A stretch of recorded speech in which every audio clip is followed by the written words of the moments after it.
আল্লাহ বলছেন মানুষের মধ্যে কিছু মানুষ আছে, সবাই না, ওয়া মিনান নাস, মানুষের মধ্যে কিছু মানুষ আছে যারা কিনা মাইয়াশরি নাফসাহু ইবতিগা মারদাতিল্লাহ, যেই মানুষগুলো আল্লাহ পাকের সন্তুষ্টির জন্য তাদের নফসটাকে বিক্রি করে দিয়েছে।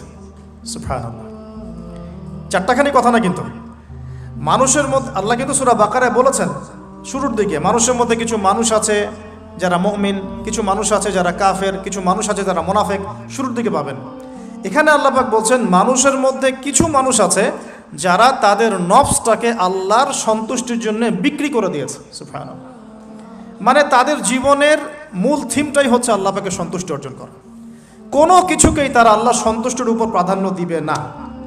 যদি কোটি টাকার অফার আসে হারাম, সে সেটা রিজেক্ট করবে, আল্লাহ নারাজ হবে।